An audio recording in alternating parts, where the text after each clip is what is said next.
Hello friends, स्वागत है आपका सीएनजी क्लासेस 12 पर। तो आज हम हिंदी और हिंदी ग्रामर से आपको ऑब्जेक्टिव प्रश्न देने वाले हैं, यानी कि आपका 50 जो प्रश्न रहेगा आपको ये बुक से रहेगा और 50 प्रश्न आपको ग्रामर से रहेगा। यानी जैसे कि आपको एग्जाम में पूछा था सेम क्वेश्चन हम उसी प्रकार से देने वाले हैं, क्योंकि आपका एग्जाम बहुत नज़दीक है तो उसी लेवल के क्वेश्चन आप कराने वाले हैं।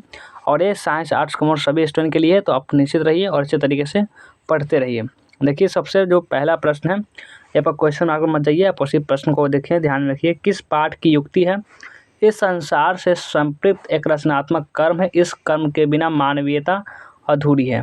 तो ये जो है ये किस पाठ से लिया गया है? प्रगीत और समाज से लिया गया है, शिक्षा पाठ से लिया गया है, रोज पाठ से लिया गया है, या फिर हंसते हुए मेरा अकेलापन से लिया गया है? तो ये लिया गया है हंसते हुए मेरा अकेलापन पाठ से, जिसको कौन लिखते हैं? जिसको मलय जी लिखे हुए हैं, जिसको मलय जी लिखे होते हैं। और ये क्या, ये बचपन में क्षय रोग से भी ग्रसित थे। क्षय रोग से किया। इस प्रकार से हम, आप लोग जानते हो कि हम पूरे एक क्वेश्चन से बहुत सारे क्वेश्चन को एक्सप्लेन करते हुए चलते हैं। और ये क्या है, अगर आप हंसते हुए मेरा अकेलापन क्या है अगर बात है तो ये डायरी है। क्या है ये डायरी है। तो यहाँ तो आपको जानकारी हो चुका होगा कुछ। चलिए आगे बढ़ते हैं। इसी प्रकार से पूरे आपको बताते हुए चलने वाले हैं। अब आगे देखिए, किसने लिखा है? क्या है प्रश्न में, देखिए पहले किसने लिखा है, क्या लिखा है? आइए इसको, किसने लिखा है? अगर किसने लिखा है, अगर तिरछ को देखा तो उससे कभी आँख मत मिलाओ। किसने लिखा है, अगर तिरछ को देखो तो उससे कभी आँख मत मिलाओ। आँख मिलते ही वो आदमी की गंध पहचान लेता है और फिर पीछे लग जाता है, उसके पीछे पड़ जाता है। फिर तो आदमी चाहे पूरे पृथ्वी का चक्कर लगा ले, तिरछ पीछे पीछे आता ही आता है। ये आपको किस पाठ से है, ये आपसे बताना है। ये में देखिए, अस्त प्रकाश हो जाएगा, स्वयं प्रकाश हो जाएगा, उदय प्रकाश हो जाएगा, फिर प्रकाश प्रकाश हो जाएगा। तो ये उदय प्रकाश लिखे होते हैं इस चैप्टर को। यह तिरछ से लिया गया है। चैप्टर का नाम भी तिरछ है। और तिरछ क्या है, तो यह एक प्रकार की कहानी है। तिरछ क्या है, तो यह कहानी है। चलिए आगे बढ़ते हैं। अब आ जाइए अगले प्रश्न पर। देखिए अगला प्रश्न है 5 नंबर, और इसमें क्या कह रहे हैं? देखिए 5 नंबर प्रश्न है, किसने लिखा है? क्या इसमें किसने लिखा है? किसने लिखा है कि शिक्षा का कार्य कि वह संपूर्ण जीवन की प्रक्रिया को समझने में हमारी सहायता करे, न कि हमें केवल कुछ व्यवसाय यानी कुछ नौकरियां और ऊंची नौकरी के योग्य बनाए। कौन ये कहते हैं कि शिक्षा का इतना ही महत्व नहीं है कि हम कुछ व्यवसाय कर सकते, कुछ काम ही कर सकते और कुछ नौकरी के योग्य ही बन सके? तो यह कौन कहते हैं? यानी कि जीवन को समझने के लिए भी शिक्षा अनिवार्य है। तो ये माथुर जी कहते हैं, दिनकर जी कहते हैं, जे कृष्णमूर्ति यानी जिद्दू कृष्णमूर्ति इनका पूरा नाम है। क्या नाम है इनका पूरा नाम? जिद्दू कृष्णमूर्ति। और दिनकर जी का पूरा नाम रामधारी सिंह दिनकर। तो आपको ध्यान रखेंगे, रामधारी सिंह दिनकर। ये नामवर सिंह कहते हैं। तो कौन सा हो जाएगा इसमें? इसमें आपको ऑप्शन नंबर सी हो जाएगा, यानी जे कृष्णमूर्ति ये कहते हैं, या जे कृष्णमूर्ति कहते हैं। जो अगर शिक्षा पाठ में आप जानते हैं, जिसका नाम है इस पाठ का शिक्षा, वो आपका उसमें शिक्षा के बारे में ही बात किया होता है। अब अगला प्रश्न है कि जे कृष्णमूर्ति ने किन विषयों पर लेखन कार्य किया है? जे कृष्णमूर्ति ने किन विषयों पर लेखन कार्य किया है? अध्यात्म पर, या फिर ये तीनों पर, शिक्षा पर, या दर्शन पर? किस पर किए हैं जे कृष्णमूर्ति ने लेखन कार्य? तो वे लेखन कार्य किए हुए हैं इन तीनों पर, यानी कि शिक्षा पर, दर्शन पर और व्यायाम, तीनों पर किए हुए हैं। आगे बढ़ते हैं। अब देखिए अगला प्रश्न, अगला जो प्रश्न देखिए 7 नंबर, पद्मावत किस भाषा में लिखा गया है? पद्मावत, देखिए इसको क्या है, पद्मावत किस भाषा में लिखा गया है? पद्मावत है अवधी भाषा में लिखा गया है, ब्रजभाषा में लिखा गया है, पुरानी हिंदी में लिखा गया है, या इनमें से कोई नहीं? पद्मावत जो है वह किस भाषा में लिखा गया है? ये जानते हो, पद्मावत एक बुक का नाम है। तो पद्मावत जो है ये अवधी भाषा में लिखा गया है। कौन सी भाषा में? ये अवधी भाषा में लिखा गया है। ये जायसी जी का लिखा गया है, जायसी। ये याद रखेंगे। जायसी कौन? मलिक मोहम्मद जायसी, जो एक आँख के थे। और देखिए 8वां प्रश्न, कवितावली किसके द्वारा लिखा गया है? कवितावली, देखिए आपको एक बात याद रखिए, कवितावली हो, गीतावली हो, जितना भी वली आपको लगा ना, वो सभी जायसी का ही रचना है। तो आपको ध्यान रखेंगे कवितावली ये सब। तो क्या हो जाएगा इसमें से? इसमें से आपको ये तुलसीदास जी लिखा है, नहीं होगा, जायसी नहीं होगा, वो तुलसीदास जी का लिखा हुआ। जितना भी आपको वली जो लगा वो आपका तुलसीदास को, सब मिस्टेक हो गया, सॉरी। चलिए इसको देखते हैं आगे, आगे बढ़िए। अब आगे आते हैं 9 नंबर जो प्रश्न है, किसने लिखा है? किसने लिखा कि आपुन खाक, कि किसने लिखा है? आपुन खाक नंद मुख नावत, सोच छवि कहत न बनिया। तुलसीदास, कबीरदास, मीराबाई या फिर सूरदास? कौन लिखते हैं ऐसा? तो ये बताइए जल्दी से। ऐसा लिखते हैं ये सूरदास, सूरदास लिखते हैं, डी वाला ऑप्शन इसका हो जाएगा करेक्ट आंसर। बढ़ते हैं अगला प्रश्न पर। 10 नंबर प्रश्न, सूरदास का निधन कब हुआ था? सूरदास जी का निधन कब हुआ था? सूरदास जी, इनका सूरदास जी का पद है जिसमें वो कृष्ण के भक्त रहते हैं। सूरदास जी का निधन कब हुआ था बताइए? 1581 में, 1582 में, 1583 में या फिर 1584 में? सूरदास का निधन कब हुआ था? तो सूरदास जी का निधन हुआ था वो 1583 में हुआ था। ये सब आपको पता होगा, ये बहुत बीबीआई प्रश्न हम बता रहे हैं, तो ध्यान अच्छे तरीके से पढ़ते हुए चलिए, हो सके तो याद कर लीजिए। चलिए अब आते हैं आगे। 11 नंबर जो प्रश्न है, तुलसीदास के मित्र एवं स्नेही का नाम बताइए। तुलसीदास जी के मित्र एवं स्नेही का नाम बताइए, और हो सके तो आप कमेंट में भी करते हुए चलिए, इसका आंसर अच्छा रहेगा। तुलसीदास जी के मित्र एवं स्नेही का नाम बताइए। और अभी तक वीडियो को लाइक नहीं किया हो तो पसंद आ रहा है तो लाइक तो करना ही बनता है, लाइक कर लीजिए, शेयर भी कर दीजिए अपने ज़बरदस्त तरीके से अपने दोस्तों के पास। जो भी नए बच्चे होंगे इस चैनल को सब्सक्राइब जरूर से कर लेंगे, इस चैनल को सब्सक्राइब करना तो बनता है, कर लीजिए। और क्या करिए, लास्ट तक बन रहिए, लास्ट तक बन रहिए। आपको पूरा 100 कितना 100 आपको MCQ बताने वाले हैं, तो निश्चित रहिए। चलिए आगे बढ़ते हैं। तुलसीदास के मित्र और स्नेही का नाम क्या था? तो इनके स्नेही का नाम था, बताइए जल्दी से। इनके स्नेही का नाम तो उपयुक्त उपयुक्त सभी किए, अफरुद्द रहीम खान, खान खाना, महाराज मानसी, नामदास दार्शनिक, मधुसूदन सरस्वती, टोडर मोल, ये सभी नाम था। चलिए आगे बढ़ते हैं। 12 नंबर, 12 नंबर जो प्रश्न है, तुलसीदास की भाषा कौन सी है? तुलसीदास की भाषा कौन सी है? अवधी, ब्रजभाषा, संस्कृत, हिंदी या फिर अपभ्रंश? तुलसीदास जी का भाषा की बात करें तो इनका भाषा है अवधी और ब्रजभाषा, ये दोनों भाषा है, अवधी और ब्रजभाषा ये सभी। आगे बढ़ते हैं, अब आ जाइए अगले प्रश्न पर। देखिए 13 नंबर प्रश्न क्या कर रहा है, किसने लिखा है? 13 नंबर जो प्रश्न है कह रहा है किसने लिखा है भक्तमाल मध्ययुगीन के वैष्णव आंदोलन की रूपरेखा समझने के लिए सबसे अधिक प्रामाणिक और महत्वपूर्ण सामग्री प्रस्तुत करता है? किसने लिखा है? यहाँ पर लिखा है परशुराम चतुर्वेदी ने लिखा है, विजय देव नारायण शाही ने लिखा है, माता प्रसाद गुप्त ने लिखा है या हजारी प्रसाद द्विवेदी ने लिखा है? तो किसने लिखा है? तो ये ऑप्शन नंबर सी यानी कि माता प्रसाद गुप्त ने लिखा हुआ है। अब देखिए 14 नंबर प्रश्न है, भक्तमाल के कितने छप्पे हैं? भक्तमाल में कितने छप्पे हैं? देखिए छप्पे कहने क्या होता है, जो 6 लाइन का, जो आपका 6 लाइन का होता है उसको हम छप्पे कहते हैं। इतना तो आपको कन्फर्म हो गया होगा छप्पे। और ये छप्पे जो देखिए आपको पता है कि छप्पे है, और एक और नाम और का जो प्रगीत और समय उतना आपको इंटरेस्टिंग नहीं लगेगा। हाँ इंटरेस्टिंग लगेगा आपको सूरदास का पद, तुलसीदास का भी पद लगेगा जो कि सीता जी के बारे में लिखते हैं। और जो सूरदास होते हैं वो कृष्ण भक्ति होते हैं, कृष्ण जी के भक्त होते हैं। और अभी जो कवित पाठ होते हैं वो भी बहुत मजेदार, कवित पाठ होते बाद में बहुत ज़्यादा मजेदार। इसमें छत्रपति शिवाजी और छत्रसाल की बात होती है, क्योंकि तलवार कैसे निकलता है, दुश्मनों का संघर्ष कैसे करता है, इसके बारे में बात क्या होता है। तो भक्तमाल में कितने छप्पे हैं? तो भक्तमाल में आपके पूरे 316 छप्पे हैं। कितना? 316। सी वाला ऑप्शन इसका हो जाएगा करेक्ट आंसर। 316 जो है वह छप्पे है। आइए आगे बढ़ते हैं। 15 नंबर जो प्रश्न है, देखिए क्या कह रहा है, भूषण की भाषा कौन सी थी? ये देखिए क्या है, भूषण की भाषा कौन सी थी? भूषण की भाषा ब्रज भाषा, अवधी भाषा, मागधी भाषा या छत्तीसगढ़ी? भूषण की भाषा कौन सी थी? जो कि भूषण जो है ये कवित पाठ को लिखे होते हैं, ये कवित पाठ को लिखे हुए हैं भूषण। चलिए आगे बढ़ते हैं। 16 नंबर जो प्रश्न है, चंद्रधर शर्मा गुलेरी का जन्म कब हुआ था? बताइए जल्दी से, चंद्रधर शर्मा गुलेरी का जो था वो जन्म कब हुआ था? और ये चंद्रधर शर्मा गुलेरी जो थे वे गुलेर नामक ग्राम के निवासी थे, गुलेर नामक ग्राम के निवासी थे। और ये उसने कहा था पाठ को लिखते हैं, उसने कहा था ये पाठ को लिखते हैं, जिसका जो मेन पात्र में जो लाना सिंह होता है वही आपका चंद्रधर शर्मा गुलेरी का जो जन्म कब हुआ था? तो 7 जुलाई 1883 को हुआ था, 7 जुलाई 1883 को। चलिए बढ़ते हैं, अब अगले प्रश्न पर आते हैं।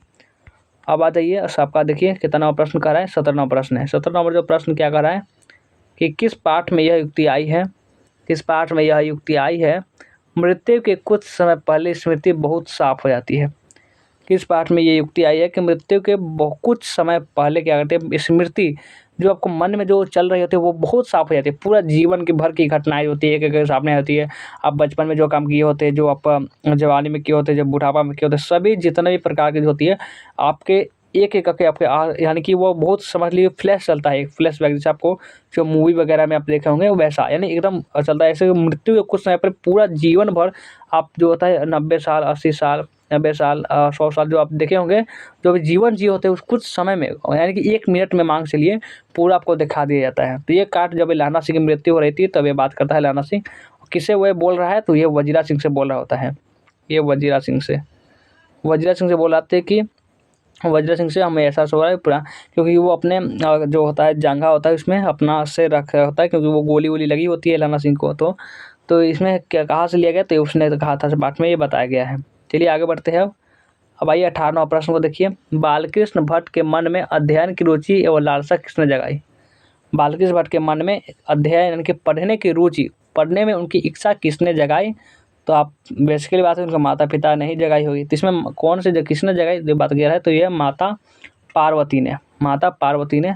और पिता का नाम क्या था? पिता का नाम था बेनी प्रसाद भट्ट, पिता का नाम था बेनी प्रसाद भट्ट, याद रखिएगा। चलिए आगे बढ़ते हैं। माता उर्मिला नहीं होगा, अहिल्या नहीं होगा, सीता देवी नहीं होगा, पार्वती जी हो जाएगा। पार्वती जी नहीं, पार्वती देवी, ये वो पार्वती शंकर जी के पार्वती की बात नहीं हो रही है, इनका नाम ही है। चलिए आगे बढ़ते हैं। अब आइए 19 नंबर प्रश्न पर। ये भी आप देखिए बहुत मज़ेदार प्रश्न है। रामपुरवा कहाँ है? ये आपका बहुत इंपॉर्टेंट प्रश्न चला है, वीवीआई प्रश्न चला है, तो छोड़ के मत जाइए, सिर्फ अच्छे तरीके से पढ़िए इसको। रामपुरवा कहाँ है? कौन बताएगा रामपुरवा कहाँ है? भितियारवा के पास है ना, आपका नवगछिया के पास है, रांची के पास है, या फिर इलाहाबाद के पास है? रामपुरवा कहाँ है? रामपुरवा जो है भितियारवा के पास है। और ये कहाँ से लिया गया है? तो ये आप और सदानीरा से लिया गया है, जो कि ये निबंध है, और जिसको जगदीश चंद्र माथुर जी लिखे होते हैं। इसमें गांधी जी की जो महापुरुष थे उनको, उसकी कथा वस्तु इसमें प्रस्तुत की गई है। चलिए आगे बढ़ते हैं। 20 नंबर प्रश्न, जयप्रकाश नारायण की पत्नी का क्या नाम था? जयप्रकाश नारायण की पत्नी का क्या नाम था? तो जयप्रकाश नारायण की पत्नी का नाम था क्या? तो वह था प्रभावती देवी, प्रभावती देवी। जयप्रकाश नारायण को कितने नाम से बुलाया जाता था? चलिए हम आपको बता ही देते हैं आज। जयप्रकाश नारायण को हम लोग बाउल भी कहते थे, बाउल। और जयप्रकाश नारायण को हम लोग जेपी के नाम से प्रसिद्ध हुए। और इनको एक और नाम था, क्या नाम था उनका? बाउल, जेपी और लोकनायक। हाँ, लोकनायक नाम से भी उनको जाना जाता था, लोकनायक। ये सब एग्जाम में आते हैं तो बता दे रहे हैं। आगे बढ़ते हैं। अब देखिए आगे आ जाइए। 21वां प्रश्न को देखिए। जयप्रकाश को कौन सा पुरस्कार मिला था? जयप्रकाश नारायण को कौन सा पुरस्कार जो था वो मिला था? राजेंद्र प्रसाद शेखर सम्मान, साहित्य अकादमी पुरस्कार, भारतीय ज्ञानपीठ पुरस्कार, या मैग्सेसे सम्मान एवं भारत रत्न? जयप्रकाश नारायण को कौन सा पुरस्कार मिला था? बताइए जल्दी से, कौन सा पुरस्कार मिला था जयप्रकाश नारायण को? तो जयप्रकाश नारायण को जो पुरस्कार की बात करें तो इनको मिला था मैग्सेसे सम्मान एवं भारत रत्न से। ये जो बहुत ही समझिए बहुत भाग्यशाली लोग को ही मिलता है, जो अपने फील्ड में बहुत अच्छा कर रहे होते हैं उनको ये सब दिया था, मैग्सेसे सम्मान एवं भारत रत्न। एग्जाम में आपसे पूछ भी सकता है कि भारत रत्न किसको मिला था? भारत रत्न तो ये जयप्रकाश नारायण को मिला था। और जयप्रकाश नारायण को अमेरिका का दलाल भी कहा जाता था। जब ये कहाँ पहुँचे थे? अमेरिका में गए हुए थे, वहाँ पे पढ़ाई किए होते थे, और जब वहाँ पर लौट कर आए होते तो सब कितने नए नए तरीके की उनको गालियाँ सुनने को मिली होगी कि अमेरिका के दलाल है, ये करता था, वो करता था, यानी कि वह ऐसा काम करता हुआ क्या कर रहा था कुछ समझ में नहीं आता। जब छोटे थे तभी वह पहुँच गए थे, वो आप कैसे पढ़े थे? ऐसा नहीं था कि उनके माता पिता ने बहुत सारे पैसे उनको दिए हुए थे, ऐसा कुछ नहीं था। वो अपने बलबूते पर अपने वहाँ काम कर क्या नहीं काम किए होते, चप्पल आपका जूता सब किए होते हैं, टॉयलेट सब किए होता है, जितना भी जो काम नहीं करना चाहिए वो काम किया होता है। जब आज जो छुट्टी होते थे, जब इस समझिए संडे आपका बंद रहता था, तो उसमें इतना कमा लेते थे, यानी कि वे इतना कमा लेते थे कि 2-3 दिन तक वो अच्छे तरीके से खा पी लेते थे, और कुछ पैसे बचा लेते थे किसके लिए? और कुछ किताबें के लिए, तो कुछ कोचिंग फीस के लिए। इस प्रकार से बहुत मेहनत से वो अपना स्ट्रगल अब सुनाएंगे। और जो आपका ये जो आपका संपूर्ण क्रांति जो भाषण के दौरान ही कह रहे होते हैं, जो आपका संपूर्ण क्रांति की हम बात करें, संपूर्ण क्रांति एक भाषण इसमें ही वो कह रहे होते हैं। इसमें जो पहले एक और बात करते हैं वो चुनाव के संबंध में कहते हैं कि जो चुनाव में जो कि रुपया जो खर्च किया जाता है, अगर उसे गरीब जनता में बांट दिया जाए तो कितने लोगों का भला हो जाएगा। और चुनाव में अगर बहुत सारे जो पैसा उड़ा रहे हैं, पैसा ऐसे फेंक रहे हैं, यानी कि वोट के लिए पैसा बेच रहे हैं, अगर उसको ही हम गरीब जनता में लगाए तो हमें बहुत भी वोट मिल सकते हैं, ये भी बात हो सकती है। और अगर ऐसा होगा चुनाव में बहुत सारा पैसा लगेगा तो जो गरीब का उम्मीदवार होगा, जो गरीब उम्मीदवार होगा, वो खड़ा ही नहीं कर सकेगा, यानी कि वो सिर्फ अमीरों में रह जाएगा, विकास हो ही नहीं पाएगा। इसके बारे में बात करते हैं, अपना स्ट्रगल भी सुनाते हैं, और भी बहुत चीज़ों के बारे में बात करते हैं कि जब वे अभी लोग अस्पताल के लिए रवाना हुए थे, रास्ते में कौन कौन मिले थे, दिनकर जी को कैसे अस्पताल पहुंचाया गया था, कैसे मृत्यु हुई थी, ये सभी बात करते हैं। तो इसलिए छोड़ते हैं इसको, चलिए आगे बढ़ते हैं। अगला प्रश्न है 22 नंबर, किस रचनाकार की पंक्तियाँ हैं किस रचनाकार की पंक्तियाँ है? नारी सुगंध है, नारी सुगंध है, नारी पुरुष की बाँह पर झूलती हुई जूही की माला है। भाई ऐसा बात है। चलिए देखते हैं कौन से लेखक जो है ये सब कहते हैं। तो किस रचनाकार की पंक्तियाँ हैं? प्रेमचंद्र की, अज्ञय की, मोहन राकेश की, या फिर एक और रामधारी सिंह दिनकर की। बताइए। तो ये जो रामधारी सिंह दिनकर की है, और दिनकर को हम लोग राष्ट्र कवि के नाम से जानते हैं। हम हमेशा बोलते हैं कि जो आपको याद रखिए, राष्ट्र कवि के नाम से इनको जाना जाता है। हमारा राष्ट्र कवि रामधारी सिंह दिनकर है। तो ये जो है ये कहाँ से लिया गया? तो अर्धनारीश्वर जो आपका चैप्टर है, अर्धनारीश्वर, अर्धनारीश्वर जो आपका चैप्टर है ये वहाँ से लिया गया है, जो कि क्या है? तो ये निबंध है। ये निबंध होता है जिसमें ये बोला, जिसमें नारी के बारे में बताया जाता है। किसके बारे में? इसका नारी के बारे में बताया गया है। नर और नारी के बारे में कंपेयर किया गया है, तुलना किया गया है कि नर जो नारी भी अब नर से कम नहीं है। इस प्रकार से बहुत सारी तुलना किया गया है। जैसे ये भी इसमें प्रश्न आता है कि बुद्ध ने आनंद से क्या कहा? तो उसने कहा था कि जो मैंने जो नियम चलाया था वो 1000 वर्ष और चलने वाला था कि वो 500 वर्ष चलेगा, क्योंकि मैंने नारियों को भिक्षुणी होने का अधिकार दे दिया है। इस प्रकार से और बताया जाता है कि जो पुरुष का जो कैसे महत्व होता है स्त्री के जीवन में, इस प्रकार से बताया जाता है। ये आपका अर्धनारीश्वर चैप्टर में है। आगे बढ़ते हैं। अब देखिए आगे 22 नंबर जो प्रश्न है क्या कह रहा है? चलिए इसको देखते हैं। किसने कहा है पुरुष जब नारी का गुण लेता है? ये जो प्रश्न है बहुत ज़्यादा इंपॉर्टेंट प्रश्न है, इसको आप पढ़िए थोड़ा ध्यान से। किसने कहा है पुरुष जब नारी का गुण लेता है तब वो देवता बन जाता है? जब पुरुष अगर नारी का कोई गुण ले रहा है तो वो देवता बन गया, बहुत श्रेष्ठ हो गया, सर्वश्रेष्ठ हो गया। किंतु नारी जब नर के गुण सीखती है, जब कोई नारी है वो नर के गुण सीखती है, जैसे कि अगर वो मान के चलिए कि जो नर है वो खेत में कोदारी चला रहा है, अगर स्त्री कोदारी चला रही है तो वो नर का गुण सीख ली है, तो वो अब क्या वो राक्षस हो गई। लेकिन अगर मान के चलिए स्त्री जो है कोई काम कर रही है, जैसे एक उदाहरण के लिए आप खाना बनाने का ले सकते हैं, तो स्त्री कर रही है, अगर पुरुष भी करे तो अरे तो बहुत श्रेष्ठ हो गया, अरे गुणों की वृद्धि हो गई, ऐसा माना जाता है। लेकिन अगर वही काम अगर जो पुरुष कर रहे हैं वो नारी करती है तो वो अपराध हो जाती है। यानी इस प्रकार से अर्धनारीश्वर चैप्टर में ये बताया गया है। तो ये क्या, तो ये कौन से कवि के हैं? तो ये आप जानते होंगे ये दिनकर जी की है, रामधारी सिंह दिनकर जी के बारे में इस बात की है। चलिए अब आगे बढ़ते हैं। इनका जो बहुत सा रचना है जो एग्जाम में पूछा जाता है। आगे बढ़ते हैं। अब देखिए कि आगे है आपका जयप्रकाश नारायण कौन सा पुरस्कार मिला था? जयप्रकाश नारायण को कौन सा पुरस्कार जो है वो मिला था? तो आपको पता होगा मैग्सेसे सम्मान एवं भारत रत्न अभी बताए थे। यहाँ पर देखिए ये भी हम इस सब पढ़ चुके हैं हम, तो छोड़िए इसको। आते हैं अब देखिए आगे किस पाठ की युक्ति है?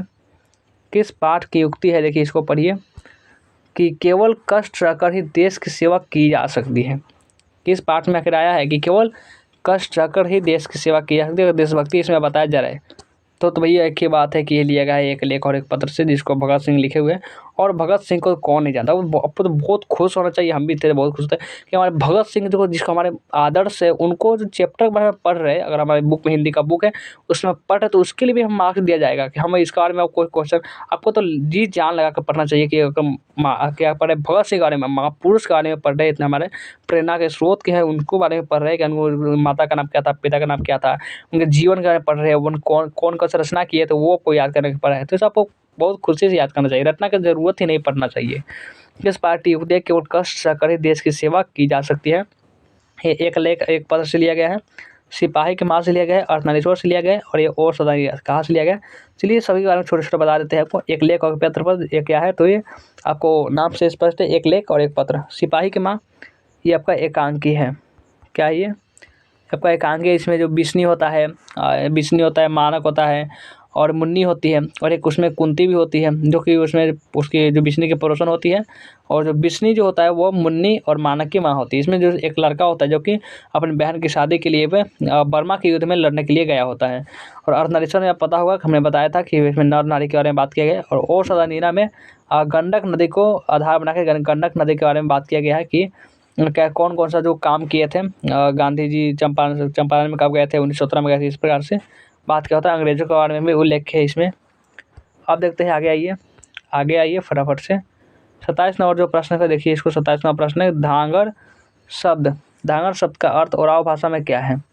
धांगर शब्द का अर्थ ओराव भाषा में क्या होता है? भारे का आदमी, भारे का मजदूर, हल्के आदमी, हल्के शरीर आदमी, या फिर लंगड़े शरीर का आदमी।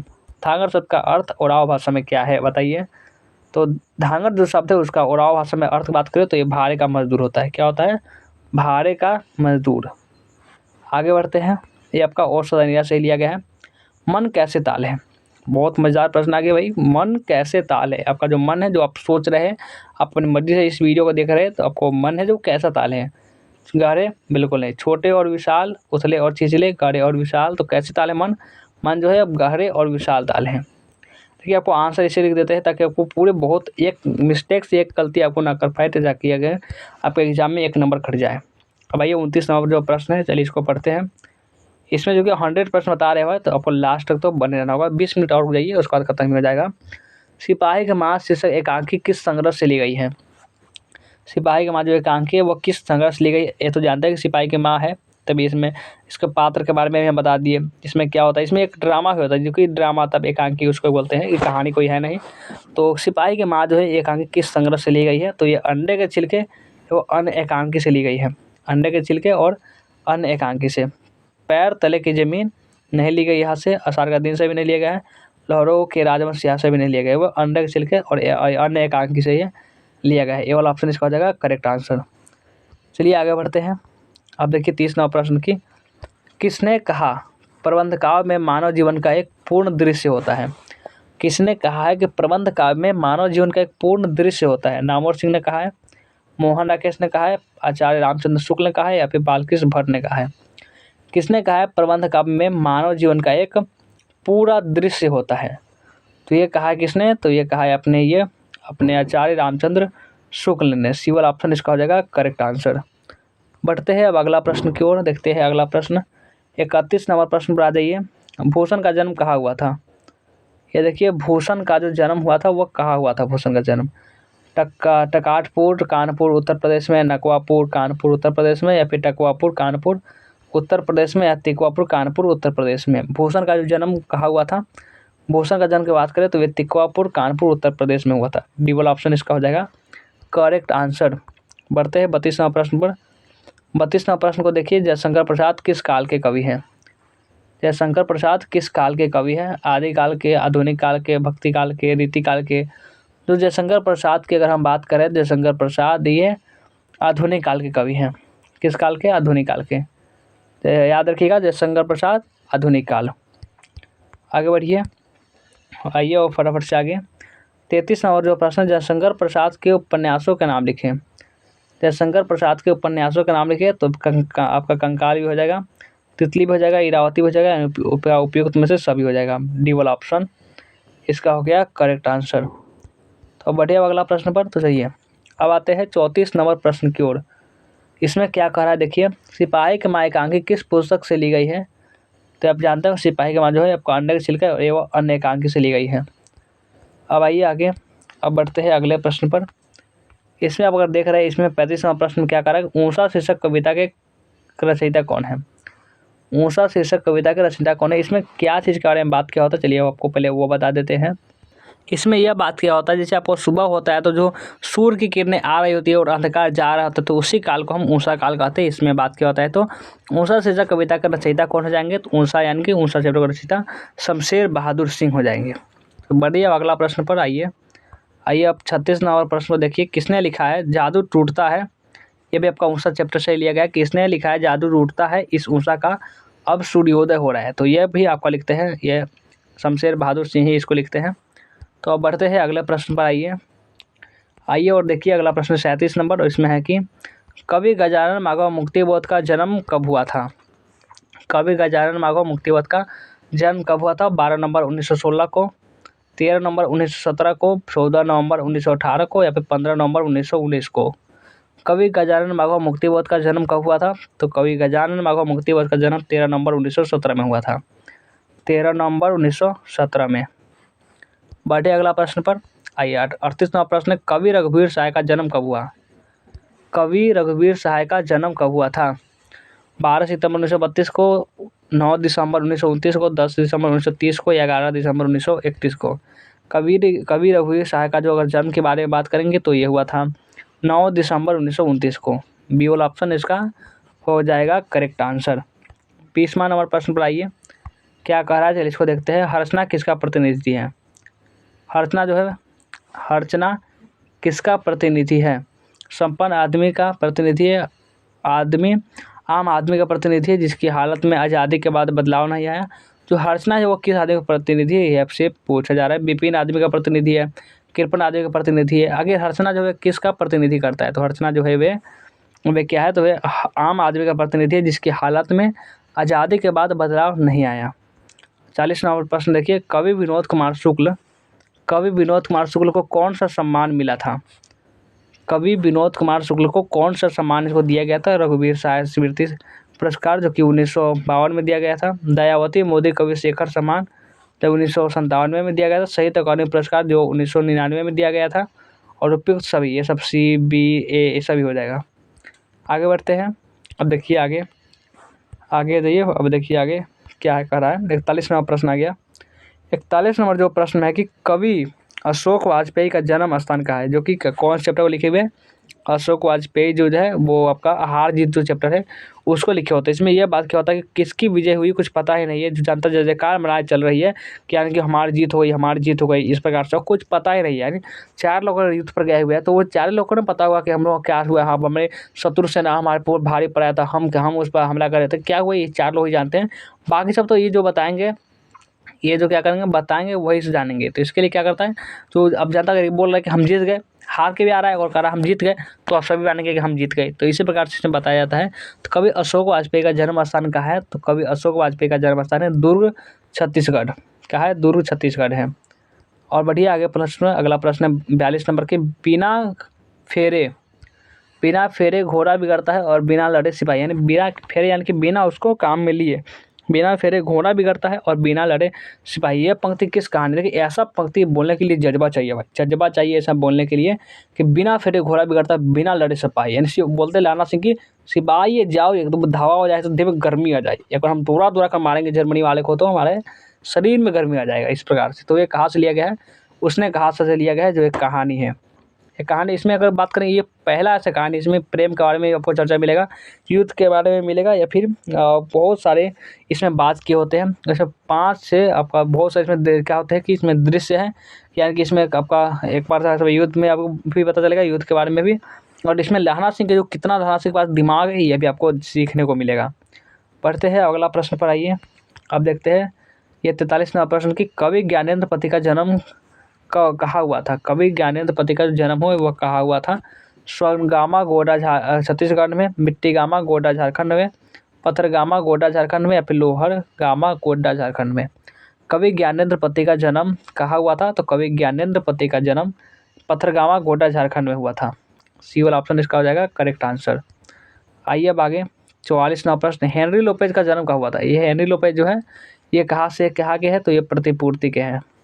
ये आपका प्रतिपूर्ति के, प्रतिपूर्ति में ये आपका चैप्टर नंबर कितना है? इसमें आपका 3 चैप्टर है, 1, 2 और 3 चैप्टर। सबसे पहला चैप्टर नाम है रस्सी का टुकड़ा, दूसरा का नाम है कलर की मौत, तीसरा का नाम है क्या? तीसरा का नाम है पेशगी। जैसे रस्सी का टुकड़ा इसको आपका लिखे हुए है गाय डी मोपासा, कलर की मौत को एंटोन चेकअप, वही एंटोन चेकअप जो आपका इंग्लिश का एक चैप्टर है अ मैरिज प्रपोजल, शादी का प्रस्ताव, उसको लिखे हुए हैं। और तीसरा चैप्टर का नाम है जो आती हेनरी पे लिखे हुए हैं पेशगी को। रस्सी का टुकड़ा बारे में बात किया होता है, एक मलांदे होता है वो होशकम होता है उसके बारे में। और जो सेकंड चैप्टर होता है कलर की मौत, इसमें एक कलर की मृत्यु हो जाती है, सिर्फ माफ़ी मांगते मतलब इसमें बात क्या होता है। और पेशगी में क्या होता है कि एक नौकरानी होती है जो अपने मालकिन के लिए अपना सारा काम छोड़कर अपने बेटे को छोड़कर काम करती है। तो हेनरी लोपेज का जन्म कब हुआ था, पूरा आपको स्टोरी ही बता दिए तीनों चैप्टर का। तो ये हुआ था 1937 में हुआ था हेनरी लोपेज का जन्म। आगे बढ़ते हैं। अब आगे देखिए, अब आगे जाइए 45वां प्रश्न पर। 45 नंबर जो प्रश्न है कह रहा है, देखिए क्या कह रहा है इसमें, खाली जगह को भरे कि चेखव का लेखन शासन व्यवस्था और उनकी तंत्र की डैश को रेसे उघाड़ता है, मानवीयता, राजनीति, अमानवीयता, मानवता, क्या हो जाएगा आखिर इसमें से? तो इसमें से आपका सी वाला ऑप्शन अमानवीयता हो जाएगा, अमानवीयता। अब बढ़े अगला प्रश्न पर, तो चलिए आगे बढ़ते हैं। 46वां प्रश्न, सूरज किसका पर्यायवाची है? सूरज जो है वह किसका पर्यायवाची है? सूरज जो है किसका पर्यायवाची है? तो आप जानते होंगे हम लोग क्या बोलते हैं, आदित्य भी सूरज को बोलते हैं, अंशुमाली भी बोलते हैं, भास्कर भी बोलते हैं, यानी कि इनमें से सभी हो जाएगा सूरज का पर्यायवाची शब्द। दिनेश भी हम उनको ही बोलते हैं। चलिए आगे बढ़ते हैं। 47वां प्रश्न को देखिए, गृह का पर्यायवाची शब्द है, गृह का। आप जानते हो गृह हम किसको बोलते हैं? तो गृह हम बोलते हैं घर को। तो गृह का पर्यायवाची शब्द आपका एक घर हो जाएगा। घर भी हम गृह को ही बोलते हैं, सदन में बोलते हैं, और आवास भी बोलते हैं, आवास, कुटी, गेह, ये सब क्या है? ये सभी जो है घर का पर्यायवाची शब्द है। यानी कि डी वाला ऑप्शन इसका हो जाएगा करेक्ट आंसर। आइए अब अगला प्रश्न पर 48 नंबर जो प्रश्न है, राधा का पर्यायवाची कौन शब्द नहीं है। राधा का जो पर्यायवाची है वो कौन शब्द नहीं है, आपको नहीं पूछा जा रहा है। देखिए बहुत सारे स्टूडेंट गलती ये करते हैं, वहाँ पे पूछा जाता है नहीं और जो रहता है उसको टिक लगा कर आ जाते हैं। तो राधा का पर्यायवाची कौन सा जो शब्द है वह नहीं है, बताइए कौन सा शब्द नहीं है। श्याम, कृष्ण प्रिया, वायुनजा, रमा। तो क्या हो जाएगा इसमें से, आपका जो रमा हो जाएगा ये अपन नहीं हो जाएगा, क्योंकि आपका वृषानुजा श्यामा ये सब जो कृष्ण के क्या क्या है, राधा का है पर्यायवाची शब्द है। तो चलिए आगे बढ़ते हैं अब अगला प्रश्न पर। अब देखिए कि अगला प्रश्न में क्या कर रहा है, 49वां प्रश्न है। देखिए 49वां प्रश्न है, घर शब्द का पर्यायवाची शब्द है। घर शब्द का जो पर्यायवाची शब्द क्या हो जाएगा बताइए।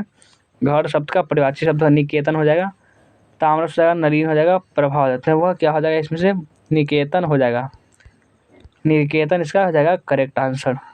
बढ़ते हैं अगला प्रश्न पर 50 नंबर प्रश्न देखिए, इसमें है मुकुट का पर्यायवाची शब्द। देखिए आपका विपरीतार्थक शब्द, अनेकार्थी शब्द, ये सबसे तो प्रश्न हमेशा पूछे ही जाते हैं। मुकुट का पर्यायवाची शब्द क्या हो जाएगा, ताजमहल हो जाएगा, खजाना हो जाएगा, ताज हो जाएगा, सुरमा हो जाएगा।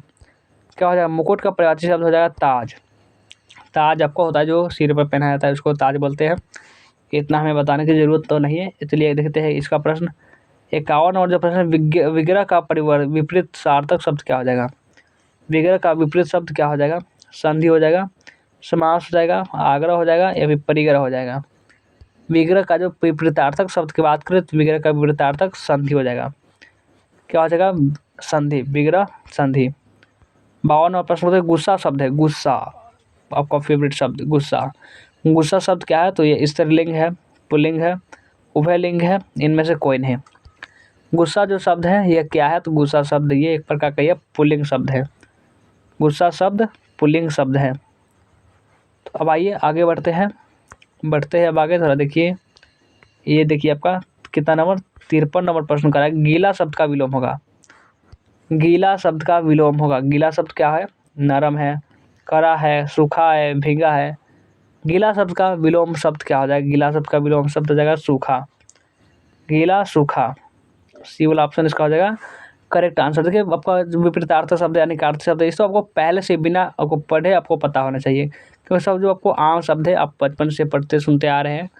जिसने गुरु से दीक्षा ली हो उसके लिए एक शब्द में क्या कहा जाता है।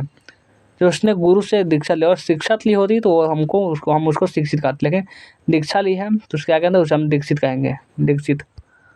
बी वाला ऑप्शन इसका देख सकते हैं, इसका हो जाएगा करेक्ट आंसर। और अब बढ़िए अगला प्रश्न में देखिए, अगला प्रश्न 55 नंबर। 55वां प्रश्न, किसकी आशा ना की गई हो। जिसकी आशा ना की गई हो उसको क्या कहेंगे हम। जिसकी आशा न की गई हो उसे क्या कहते हैं, उसे हम कहते हैं आशातीत कहते हैं, अप्रत्याशित कहते हैं, आसवान कहते हैं या फिर जोहना कहते हैं। जिसकी आशा न की गई हो उसे हम क्या कहते हैं, उसे हम अप्रत्याशित कहते हैं, अप्रत्याशित। बढ़ते हैं अब 56 नंबर प्रश्न पर देखिए, जो प्रकाश युक्त हो, जो प्रकाश युक्त हो उसे हम क्या कहेंगे। जो प्रकाश युक्त है उसे क्या कहेंगे, सूर्य कहेंगे, भास्कर कहेंगे, चंद्र कहेंगे, तारे कहेंगे, आखिर क्या कहेंगे। जो प्रकाश युक्त हो ना उसे हम एक ही बात कह सकते हैं, उसे हम भास्कर कहेंगे। प्रकाश युक्त को हम भास्कर कहते हैं। बढ़ते हैं अब अगला प्रश्न में, आइए देखते हैं अगला प्रश्न। 97वां नंबर प्रश्न, जिसके पानी में बिना है, जिसके पानी में बिना है उसके लिए एक शब्द क्या होता है। जिसके पानी में बिना है आप जानते होंगे, आप तो माँ सरस्वती को कौन नहीं जानता। जिसके पानी में बिना है यानी पानी किसको बोलते हैं, पानी हम बोलते हैं हाथ को, ये पानी बोलते हैं हम हाथ को, यानी कि जिसके हाथ में बिना हो उसके लिए एक शब्द क्या हो जाएगा, उस बिना पानी उसके हाथ में एक शब्द बिना पानी हो जाएगा वज्र प्राणी। तो आपका हो जाएगा इंद्र, वज्र प्राणी यानी कि इंद्र, यानी कि जो जिसके पानी में इंद्र, जिसके पानी यानी हाथ में वज्र हो उसे हम वज्र प्राणी कहते हैं। चक्र प्राणी, जिसके हाथ में चक्र हो यानी कि विष्णुदेव। और ये वक्र प्राणी, चलिए ये सब जानते होंगे आप। आइए 98वां नंबर प्रश्न है, 58वां नंबर प्रश्न की हाथ पैर कौन सा समास है। देखिए आपको हिंदी ग्राउंड में समास का जो होता है बहुत भारी रोल होता है, यानी समास और समास संधि और बहुत सारे समास संधि अभी बहुत सारे टॉपिक होते हैं जिससे जो प्रश्न होते हैं अधिकांशतः पूछे ही जाते हैं। पूछना है, नहीं पूछेगा तो बिहार बोर्ड काम ही नहीं चल सकता। हाथ पैर कौन सा समास होता है, हाथ पैर यानी विपरीत शब्द, खाना पीना, हाथ पैर, घर बार, ये सब जो शब्द होगा एक दूसरे के विपरीत वाला ना, ये सब क्या होगा, ये सब द्वंद्व समास हो जाएगा। द्वंद्व यानी द्वंद्व अब तो पता होगा, द्वंद्व एक दूसरे का द्वंद्व, तो ये आपका हो जाएगा पी वाला ऑप्शन इसका हो गया करेक्ट आंसर। और बढ़ते हैं अगला प्रश्न पर। देखिए अब अगला प्रश्न, अब अगला जो प्रश्न है वह क्या कर है, देखते हैं आके। ये देखिए आपका कितना ना प्रश्न है, 59वां प्रश्न है। अनादर शब्द कौन समास है? अनादर शब्द जो है कौन समास है? अव्यय विभाव, नग्न, क्रमधारय, तत्पुरुष। अनादर शब्द कौन सा समास है? अनादर शब्द जो है वह नग्न समास है। अनादर शब्द नग्न समास है। अब बढ़िए अगला प्रश्न पर आइए। देखिए 60वां प्रश्न, यथाशक्ति कौन समास है? यथाशक्ति, यथाशक्ति कौन समास है? बहुव्रीहि समास है, कर्मधारय समास है, अवयव विभाव समास है, द्वंद्व समास है। यथाशक्ति जो है यानी कि वो शुरू में अगर कुछ अवयव जुड़ रहा है तो उसे हम अवयव विभाव समास कहेंगे। ये आप ध्यान रखिएगा, एग्जाम में आपको बहुत काम आएगा। आप अगर संधि नहीं समझ में आता है, संधि मत भी पढ़िए तो कोई बात नहीं है, समास कम से कम पढ़ ही लीजिए। समास सबका वो ये बहुत आसान भी होता है, ऐसे प्रश्न भी आते हैं। और ये अनेकार्थक शब्द, विपरीतार्थक शब्द, ये सब आपको पढ़ना ही चाहिए। बादल का परिवाची शब्द क्या हो जाएगा? बादल का परिवाची शब्द मेघ हो जाएगा, घन हो जाएगा, जल का घर हो जाएगा, उपयुक्त सभी। बादल का परिवाची शब्द उपयुक्त सभी हो जाएगा। आपका उपयुक्त सभी डी वाला ऑप्शन इसका हो गया करेक्ट आंसर। बढ़े अगला प्रश्न पर आइए, 62वां प्रश्न को देखिए। ईद का चांद होना, ईद का चांद होना कहते हैं ना, अरे भाई तुम तो ईद का ही चांद हो गए थे, पता ही नहीं था इतने दिन से कहा थे, कुछ अता खाना खबर था, कुछ था। ईद का चांद होना है कि बहुत दिन से गायब होना, नहीं आना, गायब हो जाना, बहुत दिनों पर दिखना। तो क्या इसका मतलब क्या होता है? इसका मतलब होता है बहुत दिनों पर दिखना। क्या होता है इसका मतलब? इसका मतलब होता है बहुत दिनों पर, वो बहुत दिन से दिख नहीं रहा है, वो ईद का ही चांद हो गया है। क्या कहेंगे? ईद का चांद हो गया है। और आइए आगे 63वां प्रश्न को देखिए। घाट घाट का पानी पीना, अरे मैं तो घाट घाट का पानी पी रखा हूँ, क्या ही बात करूँ, बहुत पूरे हर घाट का पानी पी रखा है। इसका मतलब ये नहीं हुआ कि सब जाके घाट पर बिल्ली की तरफ पानी पी रहे हैं, पानी पी। इसका मतलब ये हुआ हर घाट का पानी पीना, यानी कि सब तरह का अनुभव अपने अंदर रखना, हर तरह का अनुभव होना। घाट घाट का पानी पीना मुहावरे काटते हैं बहुत अनुभवी होना, यानी हर तरह का हमने अनुभव ज्ञान किया हुआ है, हर तरह का अनुभवी है। बी वाला ऑप्शन इसका हो जाएगा करेक्ट आंसर। बढ़िए अगला प्रश्न है 64 नंबर की। 64वां प्रश्न है, एक पंथ दो काज का क्या अर्थ है? तो ये मुहावरे का भी बहुत सारा रोल है। मुहावरे से भी समझ लीजिए, आपका 2 से 3 नंबर ना आपको मुहावरे से ही आते हैं। 2 से 3 नंबर आपको विपरीतार्थक शब्द से, 2 से 3 नंबर आपके अनेकार्थी शब्द में आते हैं। और अगर मान से 5 नंबर आपको समास में आता है। ये भी आपको चाहेंगे तो इसको हम भी एक वीडियो बना देंगे जिसमें आपको हिंदी ग्रामर से कौन से टॉपिक से कितना नंबर का पूछता है ये भी बता देंगे। एक पंथ दो काज, इसका क्या मतलब होता है? एक उपाय से दो कार्य सिद्ध करना, त्रिमुहानी, द्विमुहानी, एक रास्ता एक काम। तो एक पंथ दो काज, इसका मतलब है क्या है? एक उपाय से दो कार्य को सिद्ध करना, एक उपाय से दोनों कार्य को कंप्लीट करना। बढ़ते हैं अब आगे। देखिए अगला 65वां प्रश्न की। 65वां प्रश्न, आग में घी डालने का क्या अर्थ है? कहता ना तुम तो आग में घी डाल रहे हो। अब आप भी जानते हो कि अगर आग में घी डाला जाएगा तो क्या होगा। आग में घी डालने का क्या अर्थ है? तो खूब लकड़ी जलती है, किसी के क्रोध को भड़काना, क्रोध या फिर ठंडा करना। तो आग में घी डालना किसी के क्रोध को और भड़काना, उसको और गल सकता नहीं आपको। अगर आप आग है उसमें घी डालेगा तो और भड़केगा, यानी कि आपका आग में घी डालना यानी कि किसी क्रोध में उसको और क्रोधित दिलाना। 66वां प्रश्न, हाथ मलना मुहावरे का अर्थ है। हाथ मलना मुहावरे का क्या अर्थ है? हाथ साफ करना, हाथ रगड़ना, हाथ मिलाना, पछताना। क्या हाथ मलना का क्या मतलब है? हाथ मलना इसका मतलब होता है कि ये पछताना, हाथ मलना यानी कि पछताना। डी वाला ऑप्शन इसका हो जाएगा करेक्ट आंसर। और बढ़ते हैं अगला प्रश्न पर, आइए ये देखते हैं अगला प्रश्न क्या कर रहा है। आपका देखिए 66वां प्रश्न है कि 2 दिन का मेहमान मुहावरे का अर्थ क्या है? 2 दिन का मेहमान, इसके मुहावरे का क्या अर्थ हो जाएगा? 2 ही दिन का मेहमान है। अब बात से पता चला 2 दिन का मेहमान है, जब मरने वाला है व्यक्ति है भैया, 2 दिन का मेहमान है बस, ज़्यादा दिन तो ये चलेगा ही नहीं। 2 दिन का मेहमान होना मुहावरे का अर्थ है जल्द भागने वाला, जल्द मरने वाला, गायब हो जाने वाला या फिर 2 दिन रहने वाला। 2 दिन का मेहमान यानी जल्द मरने वाला। बहुत बेवकूफ़ स्टूडेंट होंगे वो कहेंगे 2 दिन का मेहमान मतलब 2 दिन ही रहने वाला है। इसका मतलब ये नहीं हुआ जल्द मरने वाला, जल्द, बहुत जल्द। इसलिए तो आपको बी वाला ऑप्शन इसका हो गया करेक्ट आंसर। और बढ़ते हैं आपको 68वां प्रश्न को देखिए। गुण शब्द का विलोम है। गुण शब्द, गुण शब्द, गुण अवगुण, ये जानते हैं। गुण शब्द का विलोम अवगुण हो जाएगा। गुण दोष, इसको अगर अवगुण मिले तो उसको भी टिक लगाना है, दोष मिले तो वो भी सही है, दोनों बेहतर है। अब बढ़िए आगे आपका देखिए 69वां प्रश्न, नर का विलोम है। नर का विलोम आप जानते हो कि एक ही शब्द हो सकता है। नर का विलोम नारी, नर नारी। नर और नारी। डी वाला ऑप्शन हो गया इसका करेक्ट आंसर। 70वां प्रश्न को देखिए, पुरस्कार का विलोम है। पुरस्कार का विलोम क्या हो जाएगा? पुरस्कार शब्द का विलोम, कोई पुरस्कार दे रहा है, कोई आपको दंड दे रहा है, कोई पुरस्कार दे रहा है, कोई आपको दंड दे रहा है। परिश्रम नहीं होगा, सम्मान नहीं होगा, अपमान नहीं होगा। कोई पुरस्कार दे रहा है और कोई आपको दंड दे रहा है, यानी ए वाला ऑप्शन इसका हो गया करेक्ट आंसर। कोई सजा दे रहा है, कोई आपको पुरस्कार दे रहा है, तो यही आपको होता है इसका उदाहरण में बता दिए। 71वां प्रश्न पर आइए अब 71वां प्रश्न को देखिए, चंद्रमौली कौन सा समास है? चंद्रमौली बहुत प्यारा नाम है। चंद्रमौली जो है वो कौन सा समास हो जाएगा? तत्पुरुष, क्रमधारय, बहुव्रीहि, द्वंद्व। चंद्रमौली आखिर कौन सा समास है बताइए जल्दी से। चंद्रमौली जो है वो एक प्रकार का बहुव्रीहि समास है। चंद्रमौली बहुव्रीहि समास है। सी वाला ऑप्शन इसका हो गया करेक्ट आंसर। चंद्रमौली व बहुव्रीहि समास है। 72 नंबर भाई, 72वां प्रश्न में पीताम्बर क्रमधारय समास जब होगा तो विग्रह होगा। पीताम्बर जो अगर क्रमधारय समास होगा तब विग्रह क्या होगा? पीता हुआ पानी। पीताम्बर का क्या मतलब होगा? पीता हुआ पानी, पीला अंबर, उजला आकाश या कोई नहीं। पीताम्बर का एक ही मतलब हो सकता है पीला अंबर। अंबर जो है जो आकाश है वो पीला है तो उसे हम पीताम्बर कहेंगे। आगे बढ़ते हैं, देखिए आगे 73 नंबर प्रश्न है, स्वर्ग प्राप्त में समास है। क्या है? स्वर्ग प्राप्त। किसको स्वर्ग प्राप्त, तो इसमें कौन सा समास लगेगा? द्वंद्व समास लगेगा, दीर्घो समास लगेगा, अव्ययीभाव समास लगेगा, तत्पुरुष समास लगेगा। स्वर्ग प्राप्त, किसको स्वर्ग प्राप्त है तो उसमें एक ही समास लगेगा, वो समास होगा तत्पुरुष समास। तत्पुरुष में कुछ प्रकार होते हैं, उसको आप पढ़े होंगे। 74वां प्रश्न देखिए, उच्च शब्द का विशेषण है। उच्च उच्च क्या हो जाएगा? उच्च शब्द का विशेषण क्या हो जाएगा? उच्चतर हो जाएगा, ऊंचाई हो जाएगा, ऊंचा हो जाएगा, उच्च हो जाएगा। उच्च शब्द का विशेषण क्या होगा? उच्च शब्द का विशेषण आपका एक ही हो जाएगा, वो होगा उच्चतर। उच्च शब्द का विशेषण आपका हो जाएगा उच्चतर।